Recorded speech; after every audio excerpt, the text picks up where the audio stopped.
Hey guys, Gino here from Market Movers. So today's video is going to be a good one. It's going to be about €1 houses for sale in Italy. So before we get into it, quick message. Our sponsor is 35mm Vintage, made us these sick t-shirts. They have a stall down in Marina Market in Cork City, and they also have a shop in Mayo, so make sure to check out their website. We'll link it down below. Also, make sure to follow us on all social medias if you wouldn't mind, and please don't forget to hit the like button, hit the follow button, and make sure you subscribe. Hit the follow button, subscribe me. You get it.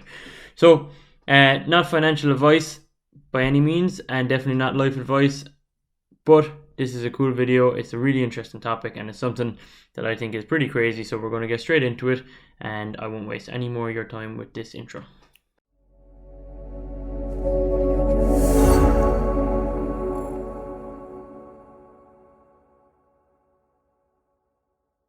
So, southern Italy, the Mezzogiorno region are giving away €1 houses.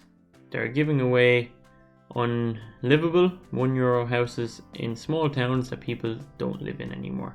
Now, not that no one lives in them, but people have been moving out of them. So in South Italy, there's not a whole lot of opportunity, and there's not a lot of business, there's not a lot of money. The land isn't great, so they don't even have that great farming, but it's beautiful. My family originated from south of Italy. I've been there more times than I can count, and it is gorgeous there. The sea is beautiful, the mountains are beautiful, the food, the wine, everything is great, and they're giving you an opportunity to live there and buy a house for only just €1. But is it worth it? Probably not, and I'm going to tell you why. So firstly, you're buying a house for €1. It's not a house really. You're buying walls and a bit of land for €1 for the most part. These places are in beautiful areas, they're quiet areas, and you don't have to live there. You can make it a holiday home, but there is some rules if you're buying a house. So firstly, you have to have a business plan done within 6 months. You have to have a plan, and it started within the first 6 months, and you have to have the whole thing completed within 3 years. As far as I'm aware. Now, I've been doing a bit of research on it for the last couple of days, trying to figure out a few different people saying different things, but for the most part, that's what I've gathered. If you don't have things going by 6 months, you can face up to a €10,000 fine. What would delay you in starting? So, what would delay you in starting is actually a couple of things. So, firstly, you're going to have to be over there for the start, definitely anyway. You're going to have to be in Italy, so you need time. You need to be able to take time off. You need to probably take a couple of months off to be over in Italy. You need to be paying to be in Italy. You need to pay for your flights, and obviously you're not going to be working. You need to deal with someone, so you're dealing with a contractor who basically you don't speak the same language of. Probably not. I'm not assuming you don't speak Italian. I don't speak Italian, but you need to be able to communicate with these people, and then you need to make sure that they're continuing to work when you're not there, and that they're not doing other jobs, and they're not lying to you about the work they've done. So these are things that make it quite hard, and they're quite stressful. If you've ever renovated a house before, you will be aware of the stress that comes with renovating an old house, and the costs and things that you don't expect, and things going wrong, and all these things happen, and you're on the other side of Europe when it's happening, maybe, if you're from Ireland, obviously. So that's probably the main reasons why it's not a good idea. Now, why it is a good idea: you get to own some amazing historical property for only €1. What are you going to spend doing it up? Sure, who knows? You could spend 50, 60,000 euros doing it up. You could spend 100,000 euros doing it up.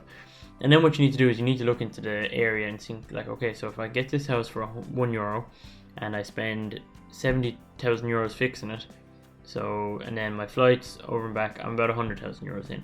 After 3 years, you're probably about 100k and maybe a bit more.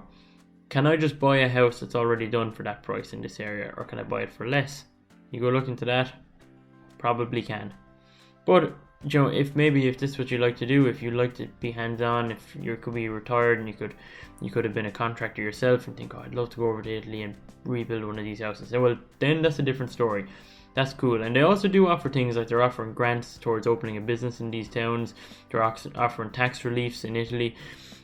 So there is definitely reasons to go and do it, but for the most part, it probably doesn't suit. So like, I'm just going to read you guys a case study from a guy named Mark Shortland, who wrote this on August 8th, 2021 this year, and he bought he's bought a house. So I'm going to read what he said. So the €1 house phenomenon has captured the attention of would-be purchasers all over the world. Rightly so, who would not be excited by the prospect of securing a property in an Italian town or village for just €1?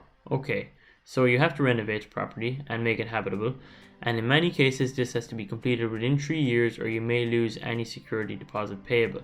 So the renovation may cost a minimum 30 to 40,000 euro, possibly much more. I think definitely much more. But you will own a piece of real estate in an amazing country, and there is no requirement to live there permanently if you don't want to. You may be able to use the property for commercial purposes, that is, base a business there, run a guest house, or just rent it as an Airbnb. Now, something to note in these areas that I've been looking at the areas these houses are in. Some of them are in areas where Airbnbs would do well, some of them I don't think so. So, you can really acquire a historic building for less than the price of an espresso. The answer is yes, and I know because I have been lucky enough to acquire a €1 house in a beautiful town in Italy.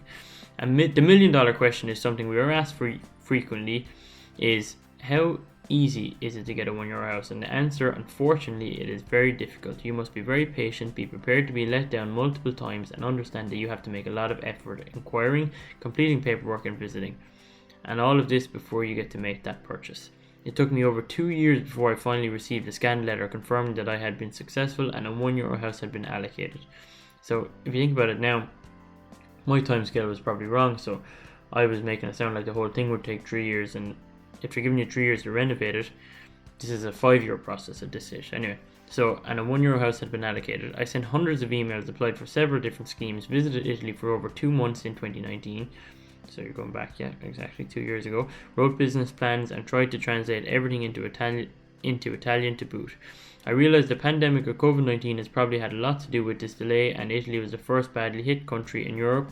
I would like to share my experience, positive and negative, and help others realize their dreams by acquiring their own €1 house or casa a €1. Yeah, so look, this guy hasn't even started yet. We don't even know what he's going spending, but he's done it. He's made the plunge and he's begun. So what I just wanted to check was, I wanted to see what you could get for €100,000 in Italy. So what I've done is I've gone to an area I was more familiar with, Atina in Frosinone, which is roughly where my dad's family are from, and I found this 6-room house, 140 meters squared, for €113,000.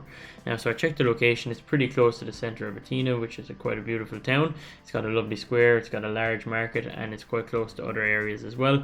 You're about an hour from the beach at this place. So this is kind of house. Now, all the houses in Italy are old. You do have a porch here, and you also have a lot of area for parking and things there, and it comes with a garage included as well.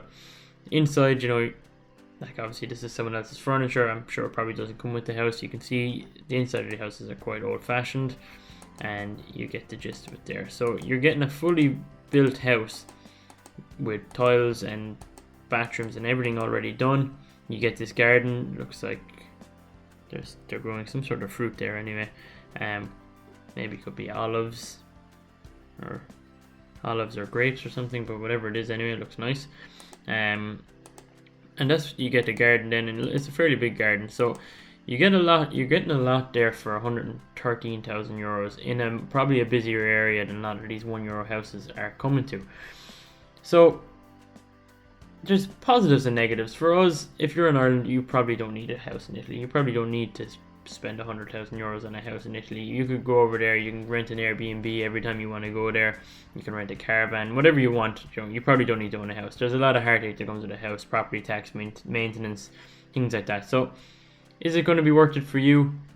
Probably not. But if you're from these places, like I know if there was probably one near where my dad was from, I'd definitely recommend that he go and look into this. Like if he was able to get something run down for €1 when he retires, maybe, and he'd be able to work on it and build it up and have his own place near where he's from, that would be nice. It would just be like if in Ireland they were doing €1 houses eventually, and I'm sure loads of us would buy them then. But it's there for some people. Is it worth it to go on a holiday?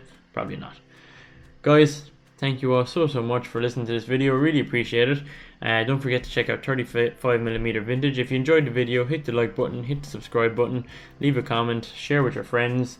Follow us on TikTok, follow us on Instagram, follow us on Facebook. Don't forget to enter our competition. We're giving €100 worth of any cryptocurrency of your choice away. And also hit the BlockFi and Nexo links to get Bitcoin, free Bitcoin. So guys, thank you all very, very much. We'll see you in the next one. Hopefully we have a big video planned for this Sunday. All going well. So we look forward to that, and we'll see you soon. Thanks very much. Bye bye.